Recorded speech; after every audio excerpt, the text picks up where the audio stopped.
Hello et bienvenue dans ce nouvel épisode du podcast Envie de changement. Bienvenue pour cet épisode 106. J'espère que tout va bien encore une fois de ton côté, que tu passes une très bonne semaine quand tu écoutes ce podcast et une très bonne journée. Et encore une fois, j'espère que l'épisode précédent t'a plu.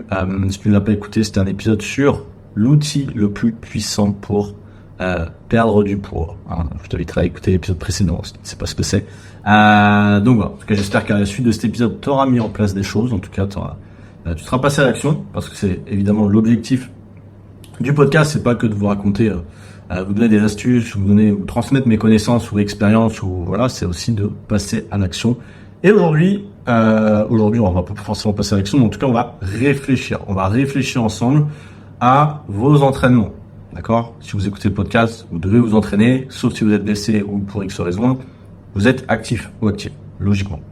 Sinon, il y a un petit souci dans le programme, dans votre programme, ou en tout cas dans votre style de vie, mais c'est pas grave. Donc l'idée c'est, on part du principe que vous vous entraînez. Vous vous entraînez soit à la maison, soit en salle de sport. Je vais parler aujourd'hui un peu plus précisément, on va dire. Vous l'avez peut-être vu dans le titre, on va parler globalement des principes de sélection des exercices, parce que il y a des tonnes d'exercices, des tonnes. On en voit sur Instagram, on voit des exercices exotiques, j'en vois mais la masse. On va dire globalement, si tu vas sur Instagram, la plupart des reels ou des entraînements que tu vois partent du principe que les exercices qui sont proposés, c'est de la merde. Voilà, faut être clair et net. Sur les réseaux sociaux, la plupart des entraînements qui pop comme ça, qui ont des milliers de likes, etc., ce sont des exercices de merde. Pourquoi ?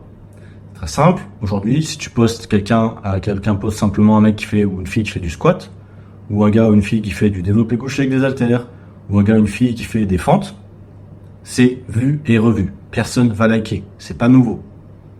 Comment faire pour avoir plus de likes, avoir quelque chose de nouveau? Tu vas faire un squat. En même temps, tu vas faire un exercice de biceps curl, par exemple. Je te dis ça, moi, il y a un mec que je suis, quand j'ai commencé, alors je le suis encore, j'aurais peut-être me désabonner.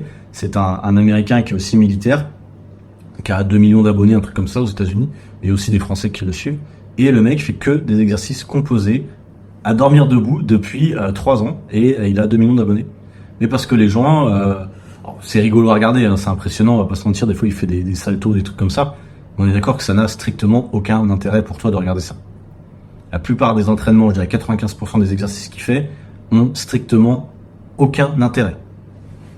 De faire un squat et un biceps curl en même temps, excusez-moi, ça n'a strictement aucun intérêt. Et vous, quand vous regardez ça et que vous êtes débutant, vous vous dites, il a une grosse masse musculaire, il a 2 millions d'abonnés, le mec il est militaire. Si t'as pas trop de recul, tu vas dire, c'est que ça doit marcher, tu vois, je vais peut-être avoir le même physique si je fais comme lui. Là, j'ai pris un cas extrême, mais vous prenez des influenceurs français, c'est le même délire, hein. Leurs exercices, c'est de la grosse zone. Je l'ai déjà remarqué, moi, quand je fais des entraînements avec des exercices très classiques, c'est beaucoup moins de sauvegarde et de like que quand je fais des entraînements avec des exercices un peu composés. Attention, j'essaie de rester cohérent. J'ai aussi compris que l'entraînement c'est fait pour être fun, donc je comprends pourquoi il a autant de likes et tout ça, c'est parce qu'il ajoute du fun à l'entraînement. Donc même si c'est pas optimal, tu peux faire certains exercices composés. Par exemple, je te donne un exemple, moi j'ai posté un entraînement il y a peu de temps quand j'étais au Vietnam. Je fais un squat et un montée de genou. Squat, montée de genou, j'appelle ça. Est-ce que en tant que tel, c'est un intérêt plus que ça, plus qu'autre chose? Non, en réalité pas vraiment. C'est juste un exercice, tu fais 2 mouvements en même temps. Potentiellement, ça va pas révolutionner le truc. Mais c'est un peu fun, mais ça ajoute un peu de nouveauté. C'est pas dangereux, donc pourquoi pas? D'accord? Pour ça, je vous dis, il y a des coachs qui font des exercices un peu composés. Il n'y a aucun souci parce qu'il y a des bonnes raisons de le faire de temps en temps. Pour le fun, pour accrocher au programme. Mais en tant que tel, pour la prise de muscle ou pour ce que vous voulez pour vos entraînements, la tonicité si vous voulez, ça n'aura pas grand intérêt. Et on va voir aussi aujourd'hui comment choisir les bons exercices. Ça va être un peu plus précis que d'habitude, on va rentrer un peu plus dans le détail. Si jamais vous êtes vraiment débutante ou débutant dans la programmation de vos entraînements, je vous invite à écouter l'épisode 8 du podcast, donc c'est l'épisode qui a été fait il y a 2 ans. J'étais au tout début, donc ça, vous m'excuserez sur cet épisode-là. Mais il y avait pas mal d'informations, donc c'est l'épisode 8 du podcast Envie de changement, où je vous explique comment créer votre programme sportif idéal, les bases. Là, on va aller un peu plus dans le détail.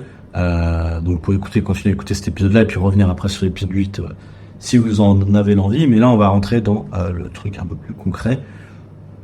Journal de bord et anecdote de voyage, aujourd'hui je vais pas trop en parler, c'est rien de nouveau, je m'entraîne, je suis toujours à Bangkok et tout va bien, donc voilà, rien de spécial. Et dans la dernière partie, témoignage d'un de mes élèves, aujourd'hui le témoignage de Jean-Philippe, 46 ans qui vient de Marseille et qui a perdu 5 kilos lors de ses 3 mois d'accompagnement. C'est un témoignage intéressant parce que Jean-Philippe c'est quelqu'un qui a une vie sociale, comme beaucoup de mes élèves, tous mes élèves finalement, et qui a souhaité la conserver, qui a souhaité se faire plaisir et qui a réussi quand même à perdre du poids et à retrouver un corps plus athlétique. Et ça c'est super important encore une fois de le comprendre. Si vous êtes auditeur du podcast, vous le savez, vous pouvez perdre du poids, vous retrouver un corps qui vous plaît davantage sans vous prendre la tête, sans faire des régimes, sans faire de cardio extrême. Hyper important, hein. Donc il y aura le petit témoignage de Jean-Philippe. Si jamais, je vous le dis, si jamais ça vous intéresse de rejoindre notre programme d'accompagnement, vous pouvez toujours réserver votre appel bilan. C'est un bilan offert de 30 minutes, il n'y a aucun souci. Avec moi ou Florestan, donc un membre de mon équipe, et aussi ancien élève que vous avez peut-être déjà entendu. Pour cela, vous avez le lien dans ma bio sur Instagram, tout simplement. Vous m'envoyez un message et on voit avec vous en fonction des objectifs. Aujourd'hui, nous, on prend un programme que des hommes et des femmes de 30 à 50 ans qui veulent perdre minimum 5 kilos. Voilà. Si vous avez 15, 20, 25 kilos à perdre, on peut vous aider. En dessous de 5 kilos, généralement, on peut discuter avec vous, mais il y a peu de chances que le programme soit adapté. Voilà, tout simplement. Bon, voilà l'idée. Bref, aujourd'hui, on va parler des 7. Alors, vous allez voir, je vais pas en parler de 7, je pense que je vais en parler de 6, parce qu'il y a un des principes, honnêtement, moi-même, je n'ai pas compris, de sélection des exercices. Et je me suis dit, si moi-même, je ne le comprends pas, déjà, je vais pouvoir bien l'expliquer, et je doute que vous compreniez, parce que, déjà, c'est pour votre métier. Donc, je me suis dit, on va peut-être s'arrêter à 6 principes de sélection d'exercices, parce que c'est un article qui est très spécifique.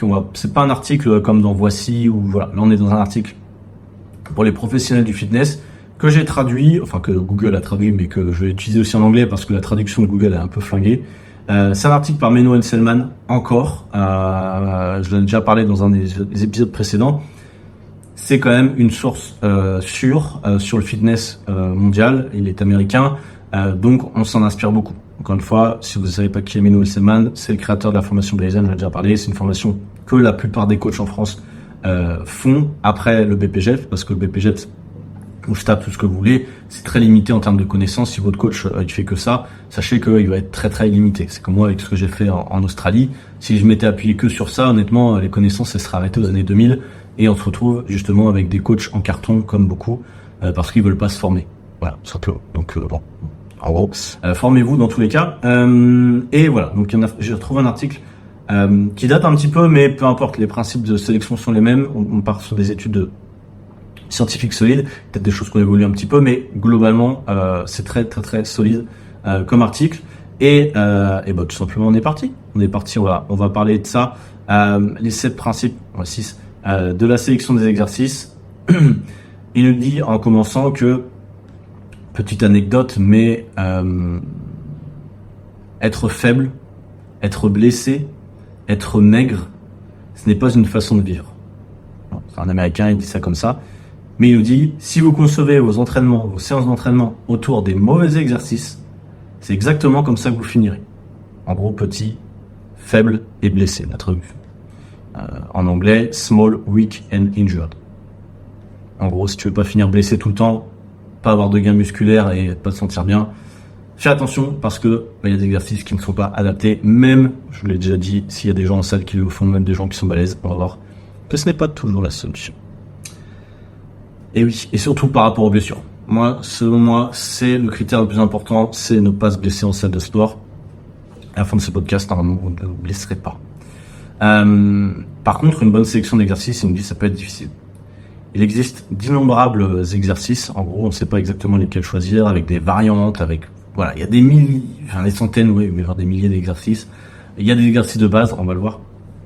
Et surtout, il y a des principes à respecter. C'est ce qui nous dit, il y a des critères objectifs pour évaluer qualitativement les exercices, ce qui nous permet de faire les choix les plus efficaces pour n'importe quel groupe d'exercices et même les kiffs.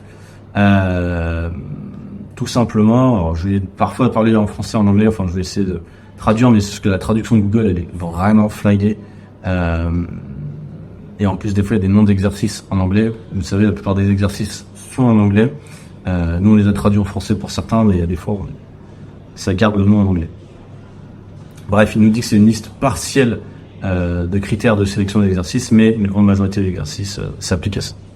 on va voir ensemble exactement. Et le premier facteur, le premier principe de sélection des exercices, c'est tout simplement le facteur limitant. On va voir ensemble. J'appelle ça numéro 1, le limit factor. Tout simplement, je les ai compris, je me situe. Et en plus, sur mon ordinateur vient de bugger, c'est très pratique. Alors, ça y est. En gros, le facteur limitant, ils nous disent que un exercice est plus efficace pour une partie du corps si cette partie du corps constitue un facteur limitant dans l'exécution de l'exercice. Là, vous n'avez pas compris ce que je viens de dire, moi non plus, mais je vais vous expliquer avec un exemple. En gros, on va le voir, mais si tu fais par exemple un soulevé de terre, un deadlift. Soulevé de terre, c'est quoi? C'est une barre au sol, tu soulèves et tu remontes. Bon. Le problème de cet exercice-là, mais moi je m'en suis rendu compte aussi il y a peu de temps, c'est que le facteur limitant, c'était pas mes fessiers ou mes ischios, qui sont logiquement les muscles que je dois cibler, mais en fait c'est mon grip. Mon grip, c'est quoi? C'est la façon dont je tiens la barre. En fait, ma barre, elle glisse au fur et à mesure de 8, 10 reps. Ma barre, elle glisse, en fait. Et donc, je suis obligé de lâcher. Mais c'est pas que mes ischios ou mes fessiers sont arrivés à la limite, proche de l'échec musculaire, c'est ce qu'on doit toujours rechercher quand vous faites un entraînement. Être proche de l'échec musculaire, c'est même pas ça, c'est juste que mon grip, il lâche. Donc, c'est un mauvais exercice pour moi, en tout cas, si je n'ai pas des bandes, qu'on appelle ça, je sais plus exactement, mais en tout cas, tu peux avoir des bandes, etc., ça va l'utiliser, mais pour justement te sécuriser, avoir le grip qui ne soit pas un facteur limitant. Mais si t'as pas de gants ou de bandes, enfin c'est pas des gants, hein, des bandes de, je sais pas comment on appelle ça, eh bien, pour le coup l'exercice il est flingué parce que tu peux pas aller à l'échec ou proche de l'échec à cause d'un facteur limitant tout simplement. C'est ce qu'ils nous disent là. D'autres exemples peut-être. Lower chest and the long head of triceps are more active during pull-up. Ouais, bon, ça, c'est pas très important comme exercice, comme exemple. Il y a un autre exemple qui nous a donné, alors c'est un exemple à dormir debout, mais c'est pour vous expliquer. Single arm barbell overhead press. En gros, ça veut dire quoi? Ça veut dire faire une barbell, c'est une barre olympique, tu vois, une barre longue, si tu veux. Single arm, c'est un bras. Et overhead press, ça veut dire pousser au-dessus de la tête. Donc, si tu prends tous les mots et tu les remets à l'endroit, ça fait, t'as une barre comme une barre, voilà, une longue barre pour faire des développés couchés, tu la prends une main, et tu essaies de la soulever au-dessus de ta tête. Forcément, facteur limitant, l'avant-bras, parce que tu as l'avant-bras, ça va être une galère, et surtout les muscles stabilisateurs, la rotator cuff, donc la coiffe des rotateurs. En gros, tu pourras pas aller à l'échec musculaire, parce qu'en fait, ce qui va, comme dans beaucoup d'exercices, même des exercices où on tire des fois pour le dos, ce qui nous nique, en fait, c'est les avant-bras, des fois. C'est même pas le dos, d'ailleurs, il aurait pu donner cet exemple-là, mais c'est même pas le dos, c'est juste les avant-bras.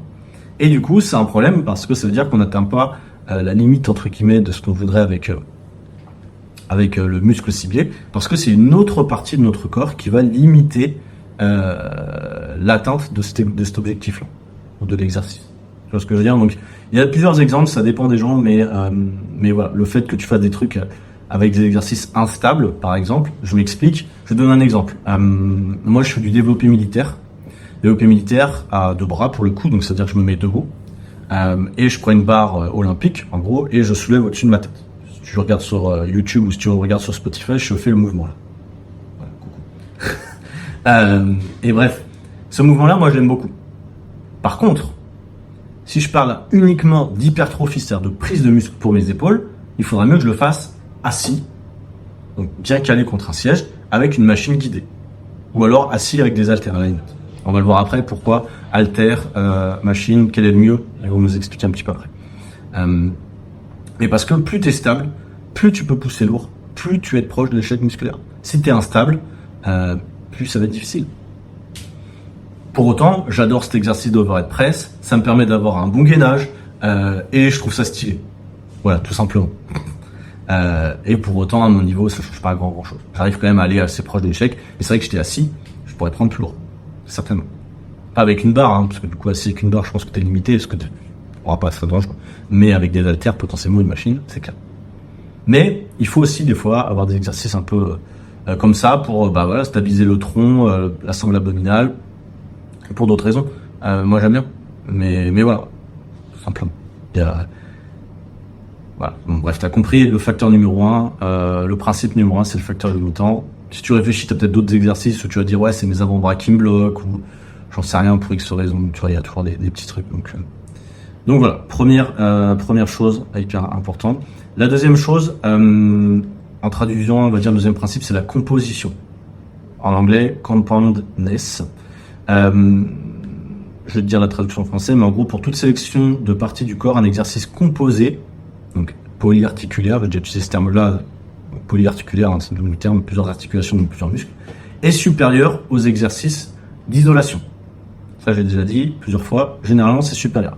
À condition que l'exercice composé remplisse les autres critères pour les dites parties du corps.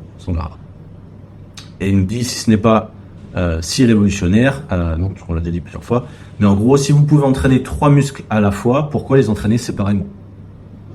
C'est vrai. Les exercices composés imposent à votre corps des exigences neurologiques, hormonales et cardio-respiratoires beaucoup plus élevées que de simples exercices d'isolation.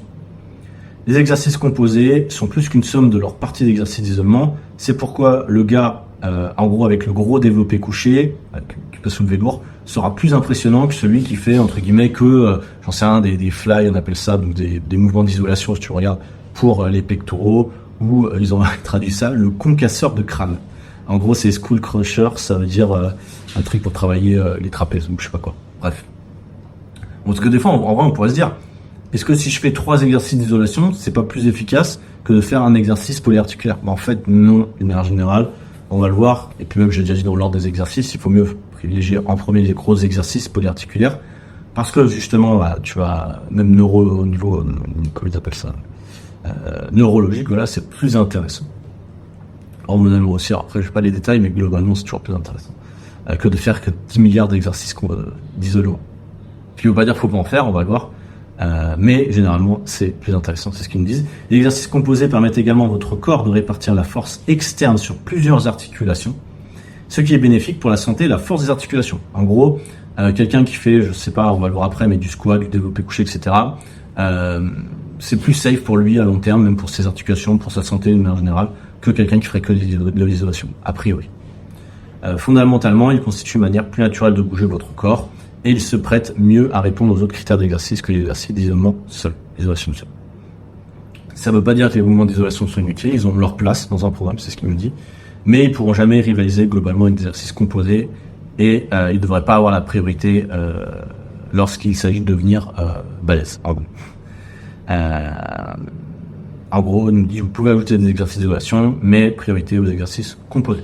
De toute façon, vos 2 premiers exercices, dans la plupart des programmes, encore une fois, il y a des exceptions, je sais qu'ils font des exercices d'isolation au démarrage, pour des raisons qu'on va voir après, mais globalement, moi, je sais que je prends toujours 2 exercices polyarticulaires en début de séance. Forcément. Traction, développé couché, développé militaire, soulevé de terre, on va le voir après, mais un exercice pour les jambes, bref, obligé. Et après, je fais des exercices d'isolation. Je sais qu'il y en a qui vont faire l'inverse. Il y a des raisons à ça. Tu en verras qui feront l'inverse, ça existe. C'est pas une loi universelle, il y a des raisons, mais c'est important. Donc voilà. En gros, ils nous disent que par exemple, ça signifie que les tractions sont supérieures à la combinaison, par exemple, de je fais des biceps curls et un lat pull down, un tirage vertical. C'est un tirage pour le dos. En gros, il faudra me faire des tractions. C'est plus efficace globalement que de faire 2 exercices séparément. Car les tractions entraînent les dorsaux et les biceps d'une manière qui répond à tous les autres critères, en gros, qu'on va voir aussi après. Tout simplement. En termes d'amplitude, en termes de stress, etc. On va le voir juste après. C'est le principe numéro 3. Principe très important, hein, l'amplitude de mouvement, parce que beaucoup le négligent, privilégiant la charge de travail à l'amplitude de mouvement. On va le voir après. Par contre, il y a un petit bémol, effectivement, ça c'est important en ce qui concerne les triceps. En ce qui concerne les triceps, le développé couché n'est pas supérieur aux extensions triceps. Pourquoi ? Parce que le développé couché ne fait pas travailler les triceps dans toute leur amplitude de mouvement. En gros, la longue portion du triceps, elle est sous-exploitée, sous-stimulée. Donc, en tant que tel, effectivement, les extensions triceps ou d'autres mouvements d'isolation de triceps seront plus intéressants. Et du coup, il nous dit, en fait, c'est juste différent. Un développé couché, oui, tu vas travailler un petit peu tes triceps, mais pas vraiment de la bonne manière. Contrairement à les tractions, effectivement, les tractions, que tu les fasses en supination ou en pronation, tu vas les travailler bien quand même, tes biceps. Pour le coup, sur les triceps, un mouvement d'isolation peut être intéressant, et on va le voir après, tout simplement. Principe numéro 3. L'amplitude de mouvement. extrêmement important. Plus un exercice fait bouger les articulations dans toute leur amplitude de mouvement, et en gros, mieux il est le mieux possible. On néglige les critères. Il a été démontré que une entreprise, en gros, avec une amplitude de mouvement complète, range of motion en anglais, est supérieure à une range of motion partielle. En gros, pour développer de la force et donc du muscle, il vaut mieux avoir une amplitude, plus une amplitude importante, mieux c'est, généralement. Ça augmente votre mobilité pour ce schéma de mouvement et le fait plus efficacement que les étirements de base. Bref. Ça augmente la complexité de l'exercice. C'est vrai que si tu fais un squat partiel, tu pourras mettre plus lourd, ou les gens qui font la presse, leg press, qui font un demi-mouvement et qui mettent 200 kilos, c'est très bien pour vous. Vous avez augmenté votre charge. Par contre, en termes de gain musculaire, c'est pourri. Parce que vous avez réduit votre range of motion, donc votre amplitude de mouvement, sous prétexte qu'il fallait augmenter la charge, et du coup, vous perdez un petit peu l'objectif. Donc, il faut essayer de trouver le juste milieu entre je garde une bonne exécution et une amplitude de mouvement cohérente. Comment le faire? Honnêtement, si vous ne savez pas, vous tapez à chaque fois. Moi, je vous le dis, mais les gens ne sont pas très curieux. Quand je vois certaines personnes, tu tapes sur Google. Moi, c'est ce que je fais avec mes élèves. Quand des fois, ils m'envoient des exécutions et que j'ai pas la vidéo de démonstration, je tape sur Google. Tu tapes, j'en sais rien, squat, exécution. Si tu sais pas comment faire un squat, tu regardes et hop, en 2 minutes, tu as la réponse. C'est juste que les gens, généralement, se prennent à la tête. Et du coup, tu te retrouves avec des gens qui font du squat trop bizarre. Alors qu'en un clic, tu auras pu voir qu'en fait, ton exécution était bizarre par rapport à ce que nous, on préconise en tant que coach. Ça prend 10 secondes, tu vois, généralement. Donc, voilà. La plupart des gens le font, mais je te le dis quand même. Aujourd'hui, tu as des outils pour savoir si tu le fais bien. Tu peux te filmer, tu poses ta caméra, et ensuite, tu regardes sur Google, tu tapes le nom d'exo et tu compares. Et tu vas vite voir, est-ce qu'il y a des similitudes, est-ce qu'il y a des choses que tu peux améliorer. Là, ça, c'est la première étape. Moi-même, ça m'est arrivé, sur certains mouvements que j'étais pas forcément sûr. D'extension triceps là avec la barre. Au moment, j'étais pas sûr de mon mouvement, j'ai dû me filmer, j'ai dû aussi comparer avec d'autres exécutions de coach que je suivais, qui étaient plus expérimentés que moi au démarrage, pour m'assurer de pas faire de l'erreur. Parce que sans ça, moi, je me rendais pas compte. Donc c'est important, vraiment, je vous le dis. Donc effectivement, faire un squat par exemple avec une plus grande amplitude, ça va être plus difficile qu'un squat partiel, effectivement. Donc tu vas devoir mettre moins lourd.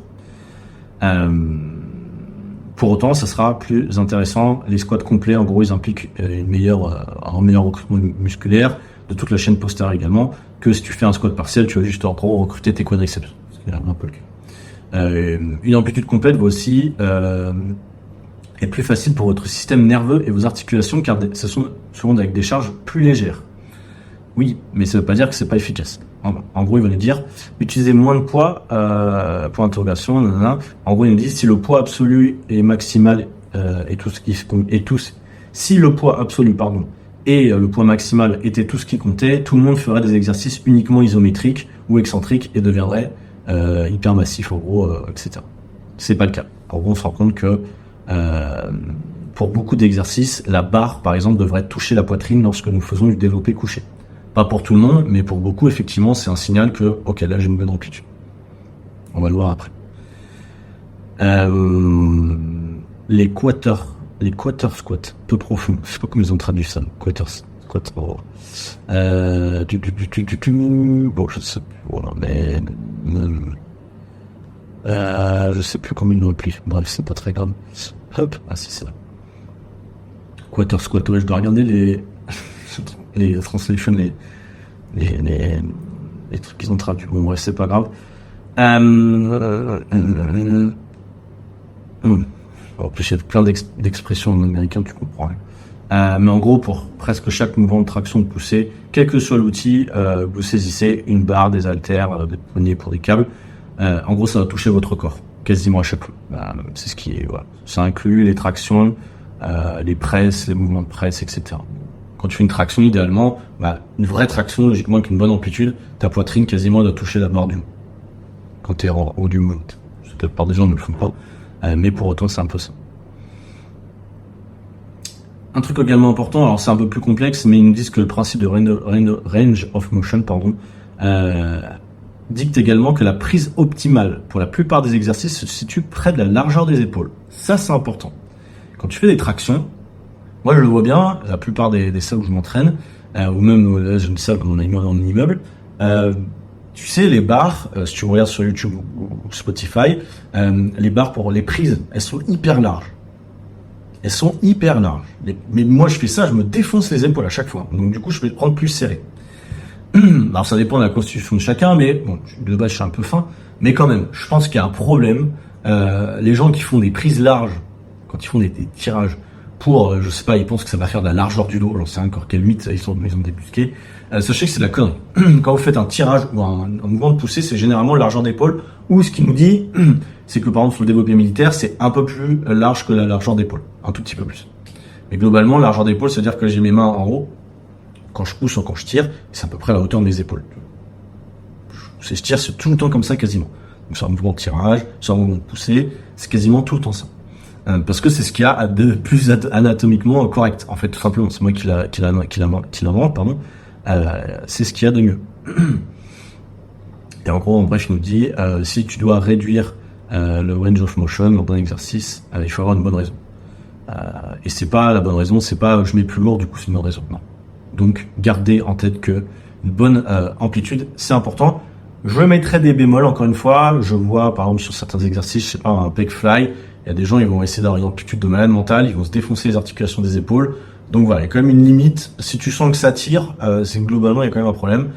C'est pour ça que généralement, je vous dis, faites-vous accompagner. Moi, avec mes élèves, je corrige tous les jours leurs exécutions parce que, compte, il y en a des exécutions, que ce soit sur un squat avec une amplitude minuscule ou que ce soit sur un autre exercice avec une amplitude trop importante. Je sais que c'est difficile, je sais que ça peut être pénible, mais à un moment, il va peut-être falloir aussi investir sur vous. Je l'ai déjà dit dans le dernier épisode, mais je vois pas d'autre solution que soit vous auto-corriger, mais bon, vous n'avez pas toutes les connaissances, ou demander à quelqu'un.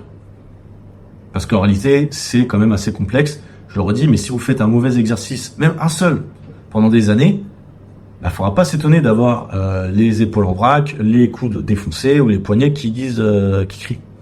Parce que vous n'avez pas fait ce qu'il fallait avant. Je suis désolé. C'est bien qu'on ait donné le fitness à tout le monde, c'est bien que tout le monde puisse aller en salle de sport. Je l'ai déjà dit, mais selon moi, il faudrait quand même qu'on ait des séances obligatoires avec un coach quand on commence. C'est même pas, je dis ça vraiment de façon objective. Moi, j'aurais aimé. Quand je commence, on m'avait donné, moi, quand je l'ai déjà dit, mais quand j'ai commencé, première séance en salle, on m'a montré 2 secondes les mouvements, et après, j'étais amené à faire tout seul. La fille de la salle m'a dit, tiens, t'as un programme, ok, fais ça, ok, donc voilà. Mais si je me voyais aujourd'hui, j'avais un œil, une caméra sur moi sur mes premières séances, je me dirais, gros, tu fais quand même sacrément de la merde, hein. Et c'est sûr, tout le monde fait de la merde au début, surtout quand t'es tout seul ou toute seule. Donc, vraiment, je vous encourage à vous faire aider au démarrage, c'est super important. Voilà, enfin, je peux pas dire mieux, vraiment, je sais que j'ai dit et redit, ils vont encore dire, mais non, je sais tout faire tout seul. Très bien, on s'en reparle dans 10 ans quand t'as plus de physique parce que tu peux plus t'entraîner parce que t'es blessé. Mais honnêtement, je pense quand même, moi, depuis 4 ans, je me suis jamais blessé gravement. J'ai toutes mes articulations qui vont bien. J'ai vraiment l'impression que, pour le coup, je suis safe sur ça et je continue à prendre du muscle. Donc, je pense quand même que j'ai compris un petit peu le truc. Et je vous encourage vraiment à le faire. Ceux qui se blessent tout le temps, c'est que globalement, des fois, il y en a, c'est pas de chance. Mais il y en a, c'est aussi que vous vous entraînez mal. Soyez conscient de ça. C'est que des fois, pour l'ego, c'est dire, ah, mais non, moi, je sais faire. Non, vous savez pas faire, je pense.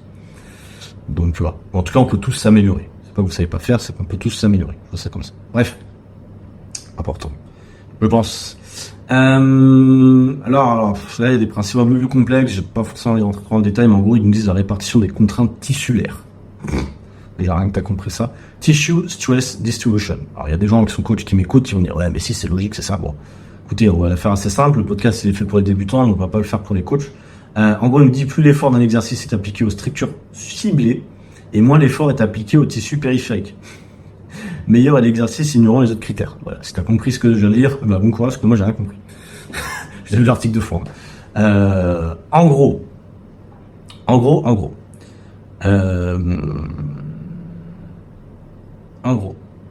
il y a des exercices que votre corps n'est pas apte à faire.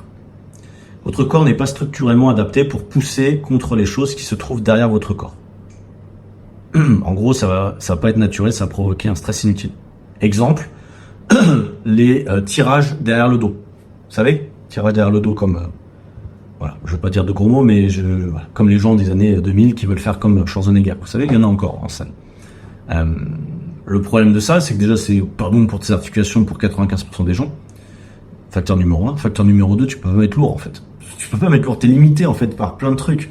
Mais en fait, ce mouvement, il est vraiment nul, en fait. Il est vraiment nul pour 95% des gens.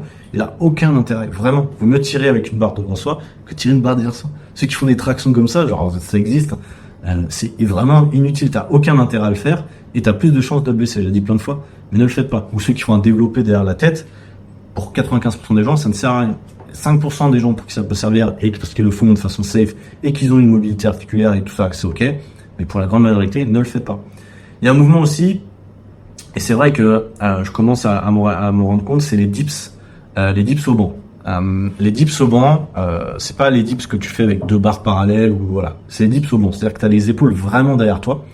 Je le montre là, la vidéo. Il est vrai, et moi je l'ai ressenti aussi. Je le fais certaines fois moi-même et je l'ai mis à certains programmes de mes élèves, mais faut pas le faire trop, je pense. Et ça dépend des gens, parce que c'est vrai que naturellement tu vas pas te pousser comme ça.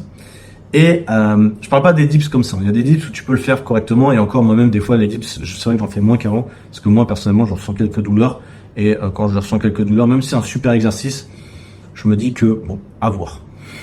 Donc bref. Si vous sentez des douleurs sur certains exos, soit c'est parce que vous le faites mal, soit c'est parce qu'il n'est pas adapté.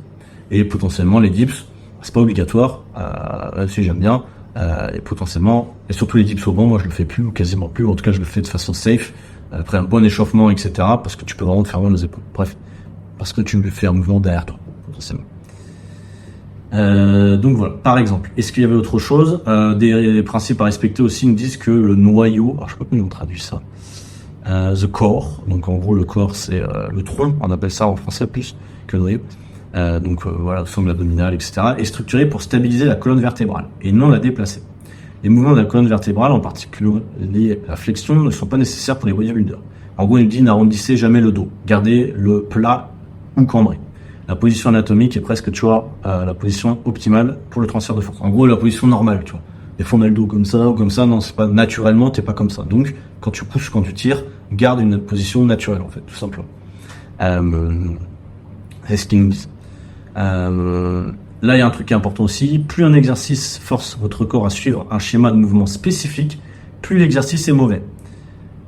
Ignorant les autres critères. Et en gros, ils nous disent les haltères sont plus favorables que les barres. Et les barres, en gros, sont plus favorables que les machines. Pourquoi? Dans ce principe-là, encore une fois, il y a plein de pourquoi, comment, etc. Mais en gros, les poids libres ont généralement une répartition très acceptable des contraintes tissulaires.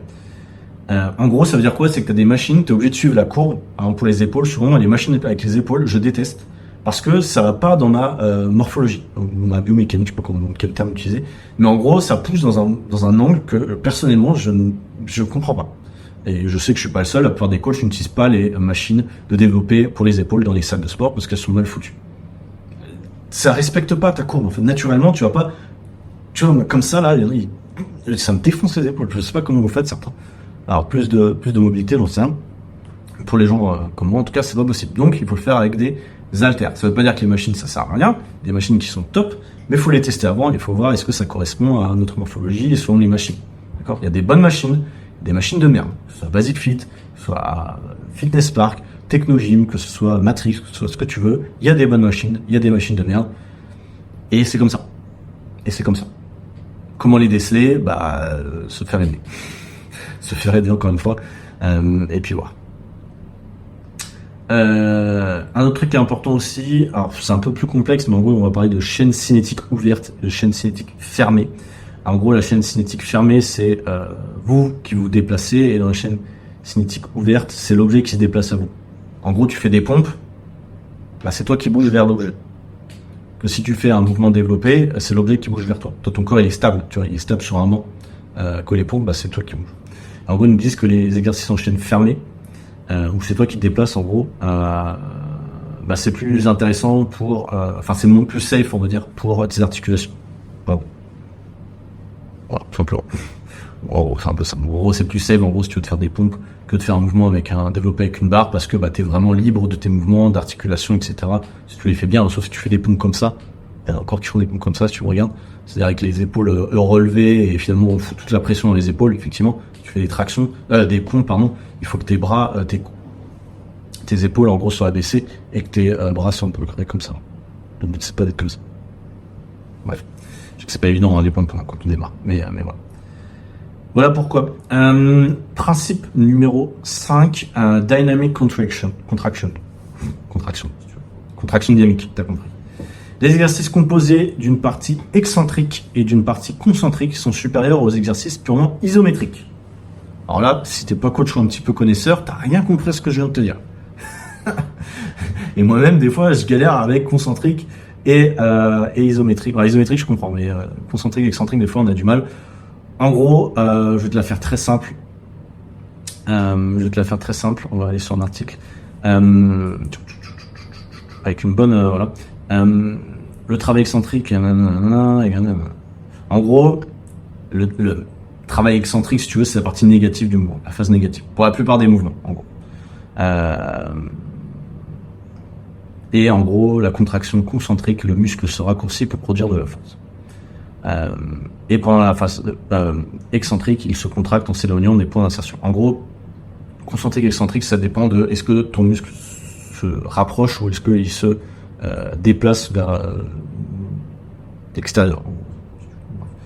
Je sais pas si t'as compris, mais en gros, bref. Ce qu'il nous dit, et isométrique, c'est juste, je reste stable. Quand je fais la chaise, c'est un mouvement isométrique. Globalement. T'as compris. Les études à long terme qui mesurent l'augmentation de la surface soutiennent systématiquement ce concept. En gros, il faut une partie excentrique et une partie concentrique. Contrairement à la croyance populaire, la hiérarchie du développement musculaire est constituée de contractions excentriques concentriques suivies de contractions. C'était cet exemple-là. Bon, je vais essayer de la faire simple. Je veux pas rentrer dans le détail parce que moi-même déjà la traduction elle me fait peur. En gros,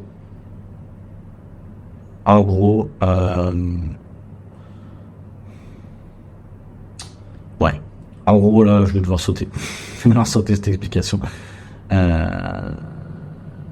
Ouais, c'est assez compliqué. C'est assez complexe et moi-même, j'ai du mal à comprendre ce qu'ils vont nous faire, quoi.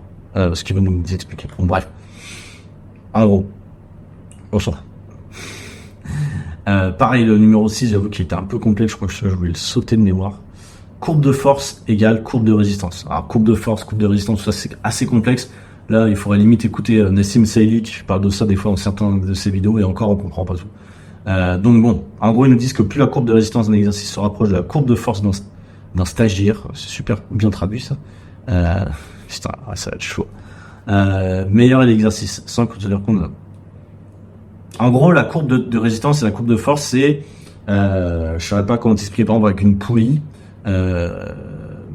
L'idée c'est que entre le début du mouvement et la fin du mouvement, t'es à peu près la même force de résistance, si tu veux, c'est un peu ça.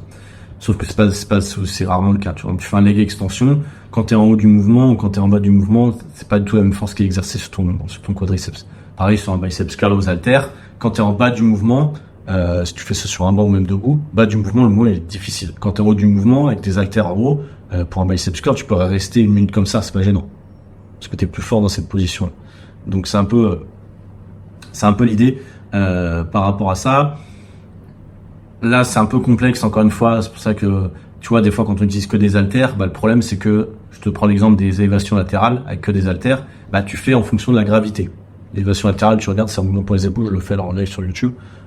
C'est un super exo avec des haltères, sauf que la courbe de résistance, quand t'es en haut, elle est importante. Quand t'es en bas, il y a quasiment pas de résistance. C'est très facile. Pour autant, tu peux le faire avec des câbles, tu le fais à une main avec un câble, quand tu pars du bas du mouvement, tu as déjà une résistance. Et du coup, c'est intéressant parce que tout au long du mouvement, tu as une résistance. Donc c'est important. Par exemple, je sais que sur les élévations latérales, je fais et aux haltères et au câble. Pas forcément la même séance, mais une séance, je vais faire l'élévation à haltères, une séance, je vais faire l'élévation au câble. Pour que mon mouvement d'épaule soit assez complet. En bas du mouvement, j'ai quand même, je puis travailler aussi cette portion-là et au haut du mouvement aussi. Ouais, t'as compris, je le fais un peu grossièrement, mais c'est un peu mon explication. Voilà, j'ai peut-être perdu les 3/4 des gens. Voilà. Encore une fois, c'est un peu plus spécifique comme je disais aujourd'hui. Et c'est ce qu'ils nous disent d'ailleurs pour nous dire un exercice pendant. Pour le biceps, pareil, pour l'exercice de poussée, par exemple développé couché, en haut du mouvement, tu vois bien, tu peux rester 10 minutes comme ça. Par contre, en bas, c'est chaud. Pareil pour un squat. Quand tu es en haut du mouvement, le squat, tu as juste la barre sur les épaules, tu peux marcher limite avec, ça va. Par contre, quand tu es en bas, galère. Donc c'est ça qui nous explique. Pareil pour l'exercice de traction, quand t'es en haut ça va, mais quand t'es en bas c'est une guerre. Je suis en train de dire s'il y a d'autres trucs intéressants, mais en gros c'est un petit peu ça. Est-ce qu'ils vont nous faire une petite conclusion? Non. Et en gros, le principe numéro 7, c'est important, le principe numéro 7, on n'en parle pas beaucoup, mais c'est la micro-adaptabilité ou micro-chargeabilité. Qu'est-ce que ça veut dire? Plus la résistance d'un exercice est importante, en gros non. Plus la résistance d'un exercice peut être déterminée avec précision, donc plus la charge peut être déterminée avec précision, meilleur est l'exercice, sans tenir compte des autres critères. En gros, tu le sais, pour prendre du muscle, il faut faire une surcharge progressive. D'accord. Comment faire une surcharge progressive? Augmenter les poids de semaine en semaine. Sauf que, des fois, les incréments, c'est l'augmentation des charges, c'est très difficile. Si tu fais à la poulie, par exemple, je vais montrer, l'exercice d'élévation latérale à la poulie. Le problème, c'est que sur les poulies, ça passe de 2,5 kg à 5 kg.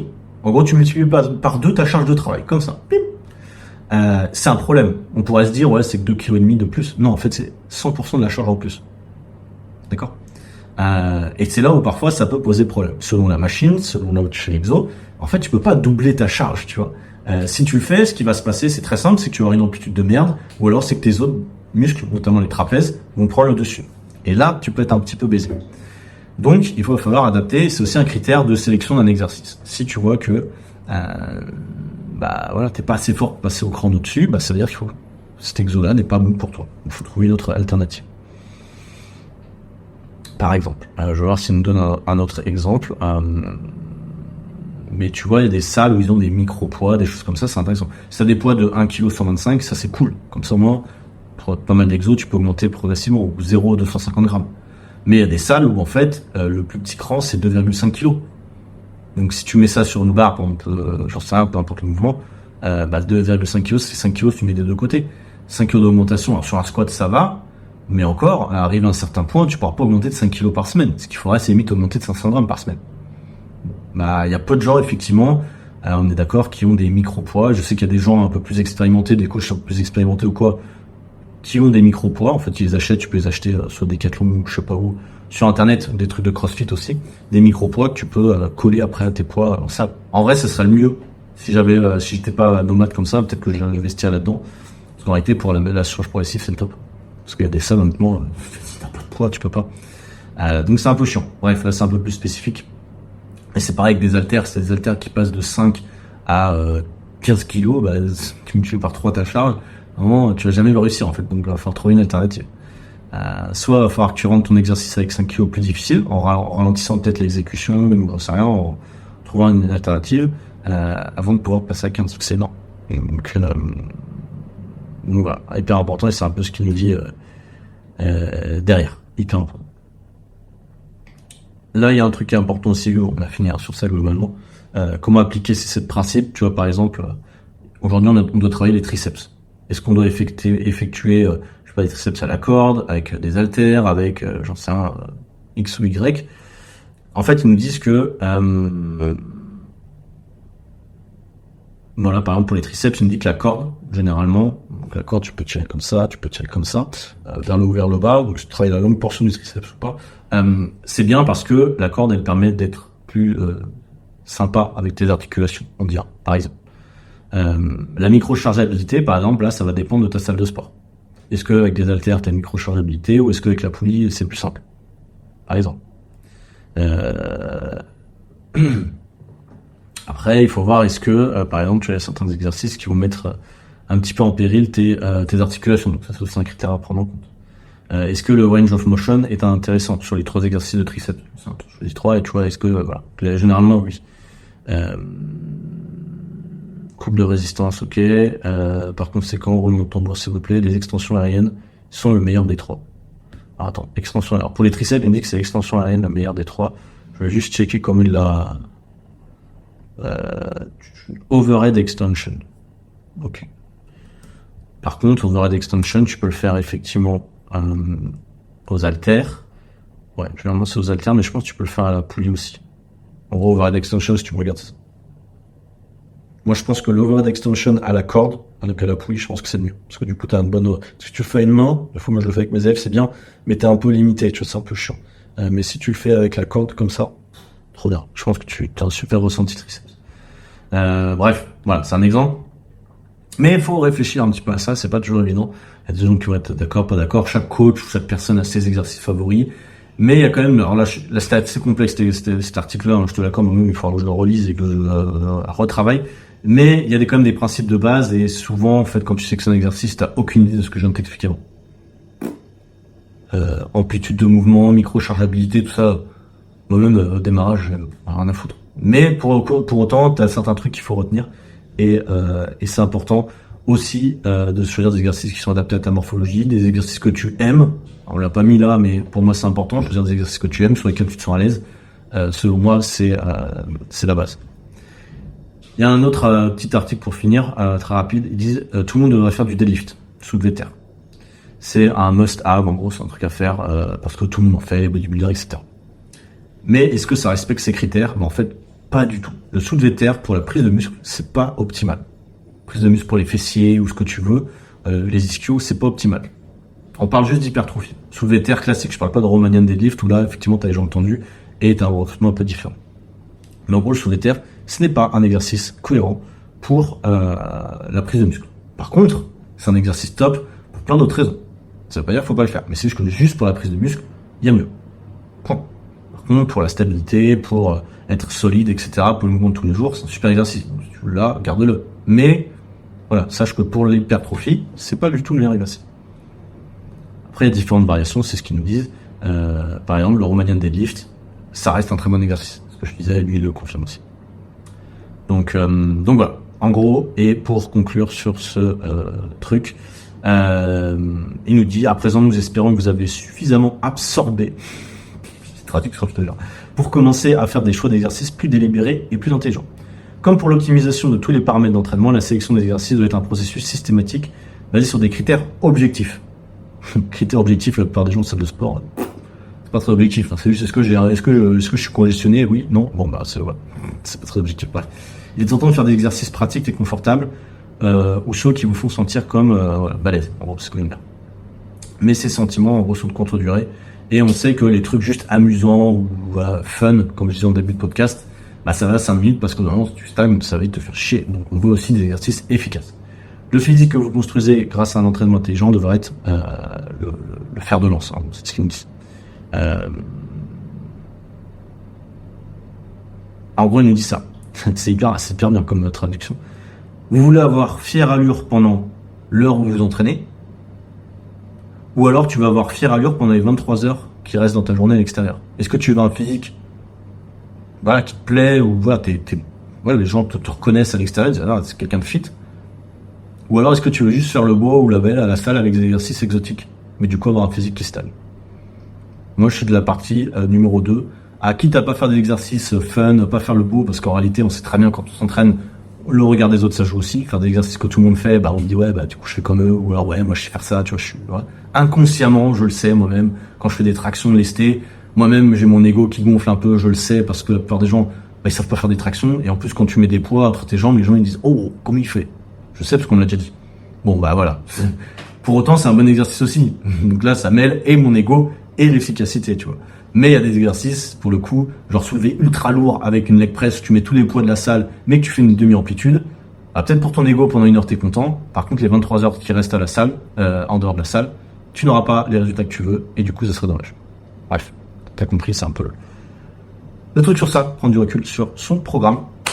C'est la fin de cet épisode. Putain, ça va durer longtemps, selon ce principe, et encore 6, mais qu'est-ce que j'ai parlé, je suis désolé. J'espère que ça a été clair pour toi, parfois peut-être un peu voilà, complexe, mais ce que je veux, c'est qu'on prenne du recul. Plus ça va dans le podcast, plus je deviens spécifique. Bah forcément, tu vois, j'ai déjà parlé l'échauffement, les liens, les exercices. J'ai déjà parlé dans plusieurs podcasts, tu vois, c'est le 106. Donc tu te doutes bien que je peux pas refaire toujours des épisodes ultra débutants.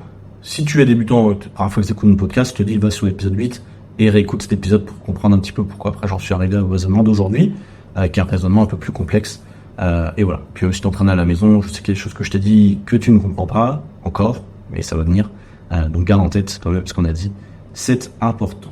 Bref, on va te laisser. Je vais te laisser. Non, je suis tout seul. Enfin, on est plusieurs dans ma tête, mais tu l'as déjà compris. Mais je vais vous laisser avec les témoignages de Jean-Philippe, donc mon élève en coaching, qui a perdu 5 kilos lors de ces 3 mois d'accompagnement et puis surtout qu'elle retrouve un corps plus athlétique et s'est fait plaisir. Donc je vous laisse avec son petit témoignage. Je vous souhaite un très bon début de journée ou fin de journée comme d'hab. Et on se donne rendez-vous peut-être la semaine prochaine. À chaque fois je dis peut-être, pour l'instant j'ai rien loupé. Hein. Je sais pas quand est-ce que c'est la dernière fois que j'ai loupé un épisode. Mais ça fait un bail. Vous savez pourquoi? Je vais vous dire pourquoi. C'est parce que depuis le début de l'année, il y a de plus en plus d'écoutes. Et du coup, ça me donne envie de continuer. Donc plus il y aura d'écoutes, plus vous partagez le podcast, plus j'en ferai. Ça c'est sûr. Moi je suis dans la motivation comme ça. Si je vois que les écoutes elles baissent, si je vois qu'il n'y a plus personne, comme c'est souvent le cas un peu l'été, il est possible que je fasse une pause. Parce que je me dis, mince, il y a moins de gens qui écoutent et du coup j'ai envie quand même d'aider le max de monde. Donc c'est un peu l'idée, t'as compris. Bref, à très vite. Ciao. Et merci encore pour ton soutien, comme d'hab, ça fait super plaisir. N'hésite pas à mettre 5 étoiles sur Spotify, Apple Podcast, tu comprends. Ça m'aide et à très vite. Ciao, bye. Ouais, moi c'est Jean-Philippe, je viens de Marseille, j'ai 46 ans et je suis marié, j'ai une petite fille qui a 13 ans. Actuellement, je suis auto-entrepreneur. Je fais de la gestion de projet et du conseil pour tout ce qui est maintenance industrielle. Voilà. Maintenant, je suis à mon compte. Voilà. Donc des journées relativement chargées. Est-ce que tu peux du coup nous expliquer dans quelle situation tu te trouvais? Donc, il y a un peu plus de 3 mois quand on a commencé le programme, où est-ce que tu en étais, finalement? Que ce soit au niveau de ton sport, au niveau de ta nutrition, même au niveau de ton poids, où est-ce que tu en étais avant qu'on commence? Bon, déjà, niveau poids, j'étais monté jusqu'à 89 kilos, même, voilà, j'avais dépassé les 89. Euh, du coup, voilà, c'était pas top. Au niveau du sport, j'ai toujours fait, bon, plus ou moins de sport, mais vraiment plutôt cardio. J'ai toujours joué au tennis. Donc, je faisais un entraînement par semaine, 1 heure et demie de tennis par semaine, euh, plus ou moins régulier. Voilà. Après, je faisais un peu de rando de temps à autre, mais voilà, c'était pas des trucs, des trucs de fou. J'ai toujours fait plutôt des sports cardio. D'ailleurs, c'est ce que enfin, je continue encore à faire. Donc là, j'ai un peu laissé de côté le tennis et je fais une séance de squash toutes les semaines. Donc ça fait déjà, ouais, ça fait 6 8 mois que je faisais ça. Et c'est vrai que malgré le fait de faire du sport, ben, j'arrivais pas forcément à perdre de poids. Et toutes ces dernières années, j'ai fait que prendre du poids en fait. Il faut juste se remettre dans le contexte, c'est alors, c'est sûr que j'avais pas le même âge, mais il y a une vingtaine d'années, quand j'ai rencontré ma femme, je faisais 67 kilos. Euh, donc voilà, ça fait quand même au fil des années, en 20 ans, 1 kilo par an, on y arrive. Et voilà, et puis je pense que c'était pas mal lié aussi à mon rythme de travail. Euh, voilà, moi je suis plutôt quelqu'un qui, enfin, dans ma profession, je sors tous les midis manger au restaurant. Donc tous les midis, je mange au restaurant et ça fait des années que c'est comme ça. Donc voilà, je pense que ça arrange pas. Et puis voilà, le sport, c'est pas l'heure et demie ou les 2 heures de sport par semaine que je faisais qui allait changer ma silhouette et surtout mon métabolisme. Donc voilà, c'est pour ça que j'ai décidé de me tourner vers toi et vers d'autres solutions. Pourquoi tu voulais changer justement? Parce que tu prenais 1 kilo par an. Qu'est-ce qui t'a poussé là, en 2023, à te faire accompagner? Ce qui m'avait changé, c'est que je me suis dit que bah, de toute façon, je n'allais pas continuer à prendre du poids comme ça tous les ans. C'était pas possible. Je commençais, 46 ans, je commençais à avoir un peu des douleurs au dos, des choses comme ça. Et quand j'allais voir l'ostéo, notamment, il m'a dit bah, ça serait bien de perdre un peu quelques kilos parce que voilà, tu as la bedaine, ça tire sur les lombaires et c'est pas super bon. Et donc voilà, une chose et l'autre. Et puis après, quand tu te regardes aussi, enfin, le matin dans le miroir, bon, dans la salle de bain, tu te dis, bon, quand même, là, tu commences à déconner un peu, voilà. Mais je me suis dit, il faut vraiment changer quelque chose, parce que sinon, je vais arriver à 50 ans je vais commencer. Je voulais pas avoir des problèmes cardiaques ou des choses comme ça, voilà, des Mhm. problèmes de santé. Et puis, tu commences à avoir mal au genou, mal au bras, mal au machin. Enfin, bon, voilà. Et ça, c'est intéressant. Et pourquoi est-ce que déjà tu avais testé des choses tout seul? Alors, tu as déjà la routine sportive, mais est-ce que sur l'alimentation, tu avais testé des choses? Ou alors, pourquoi tu t'es décidé à prendre un accompagnement? C'est-à-dire que, est-ce que tu t'es dit que malheureusement, tout seul, tu n'y arriverais pas? Quel a été ton... Ah ouais, mais complètement. En fait, j'ai Ouais. essayé des millions de choses. Moi, j'adore tester des trucs. Donc, j'ai fait de l'acupuncture, j'ai fait plein de trucs. Alors, pas forcément des régimes hyper stricts, hein, que ce soit, c'est clair. Je pense que de toute façon, tu t'en es rendu compte. Tu vas pas me faire manger des haricots verts et du colin tous les midis. C'est pas, enfin, je suis pas fait comme ça, malheureusement. Enfin, voilà, c'est comme ça. Et par contre, je me suis dit, bah, il faut que j'arrive à trouver quelque chose qui va durer sur le long terme. C'est ce qui m'a vraiment accroché chez toi, c'est le fait de pouvoir faire ça sur du long terme.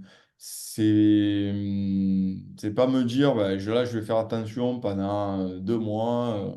Ok, ça va être ceinture, je vais manger. J'ai déjà essayé de compter mes calories, etc. et tout. Et c'est vrai que ça marche plus ou moins, hein. Comme l'acupuncture, hein, par exemple, hein, j'y suis allé, j'ai perdu 5 kilos, j'ai perdu 1200 balles aussi. Et, mais j'ai repris les 5 kilos, pas les sous.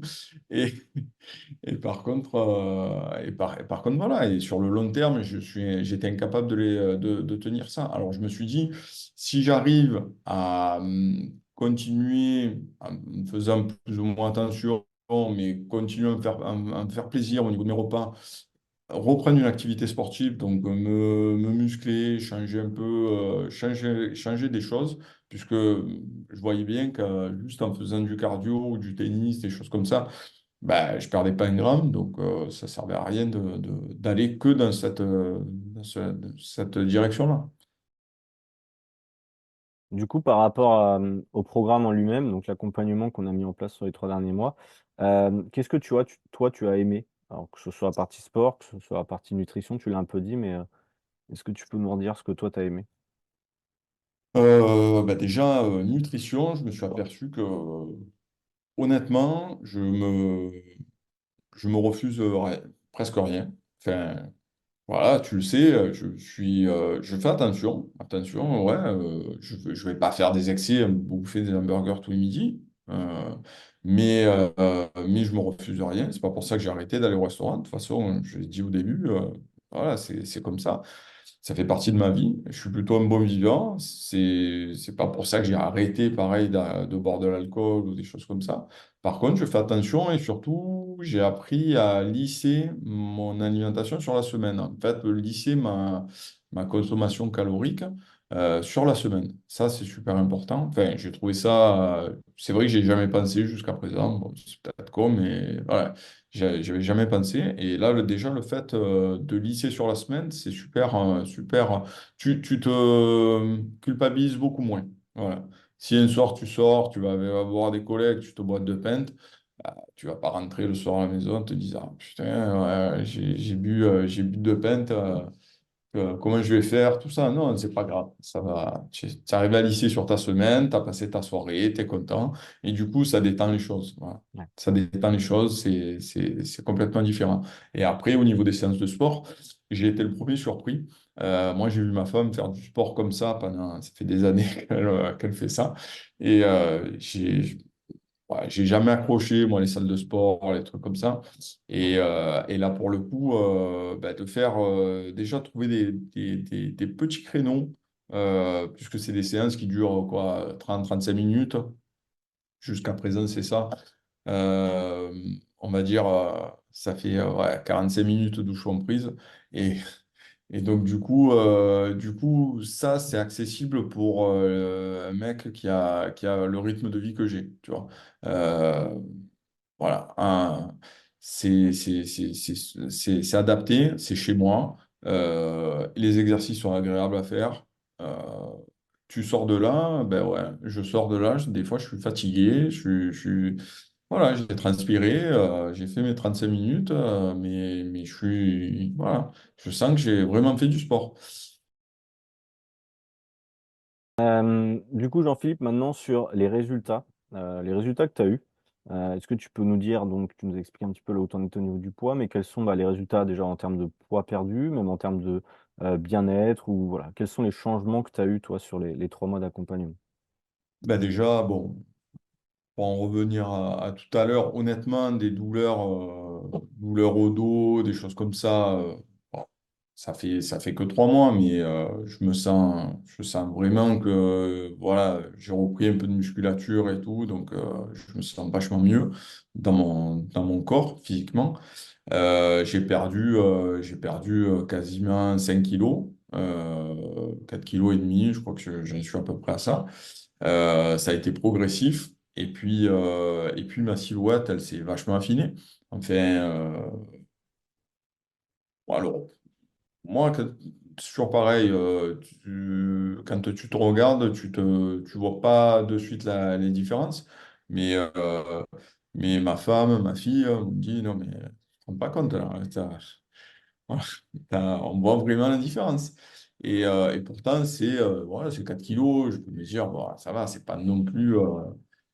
J'ai pas perdu 15 kilos comme certains ou quoi, mais là, ouais, ça se voit et c'est bien. J'ai perdu une taille de pantalon et puis je me sens en forme. Je me sens vraiment meilleure forme. Je dors beaucoup mieux. Ça, c'est super important et c'est assez, ouais, c'est assez incroyable. En fait, c'est la bonne fatigue. J'ai l'impression, tu vois, on dit souvent ça, j'ai l'impression quand je fais les séances, c'est de la bonne fatigue et je dors vachement mieux. Je récupère super bien et je fais. Et ça, moi, j'ai toujours eu avec le travail, avec le stress, la pression, tout ça. Ça a toujours été un peu problématique et ça change vraiment ma vie. Top. Du coup, dernière question, quel conseil tu donnerais à quelqu'un qui hésite à se lancer? Alors, quelqu'un finalement qui était peut-être dans ta situation il y a quelques mois, qui a tenté des choses, qui a un style de vie aussi assez, comment dire? Débordé, il y a pas mal de choses à faire. Qu'est-ce que tu lui conseillerais toi? Quelqu'un qui se dit: «Ouais, est-ce que je veux me faire aider? Est-ce que je dois rester tout seul?» Tu vois? Qui tente plein de choses par lui-même. Rester tout seul, enfin, moi j'ai essayé et c'est pas. Enfin, sur le long terme, je pense que ça marche pas. T'es obligé de te faire aider, ne serait-ce que quand tu as un peu des baisses, un peu de baisse de motivation. C'est comme quand tu fais du sport tout seul ou quand tu le fais à plusieurs. Tu as toujours le collègue qui te traîne, qui te dit, non, mais ce soir tu viens, c'est pas grave s'il fait froid ou s'il pleut, voilà, on y va. Et c'est un peu ça que j'ai retrouvé avec le coaching. Ça, c'est vrai que c'est quelque chose qui est très appréciable. Et donc, il faut pas se dire on va rester tout seul. Et là, encore une fois, moi, le gros avantage de ton programme, c'est le fait que niveau alimentation, tout ça, euh, voilà, je suis pas tombé dans un truc où tu manges de la salade. Tous les jours. C'est pas ça. C'est pas ça. Et pourtant, j'ai les résultats, j'ai perdu du poids. Je suis parti en vacances, je suis parti aux États-Unis, 2 semaines aux États-Unis, j'ai pas pris de poids. Et pourtant, là-bas, voilà, tu manges pas mal d'hamburgers quand même. Mmh. Donc voilà, le programme, il est vraiment adapté à un mec qui a un rythme de vie quand même assez soutenu et qui n'a pas trop de temps pour aller faire du sport à droite à gauche. Et, et voilà.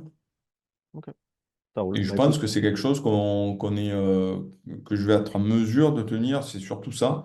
C'est ce que je retiendrai en tout cas, c'est que c'est quelque chose que je vais être en mesure de garder sur le long terme. Voilà. C'est après, sans changer forcément de style de vie complètement, mais c'est quelque chose que je vais être capable de tenir sur du long terme. Et ça, c'est vraiment nouveau pour moi. yes. Bon, bah, top. C'était exactement l'objectif du programme, voire long terme, donc c'est parfait. Ouais. Merci Jean-Philippe pour Je t'en prie. pour ton témoignage.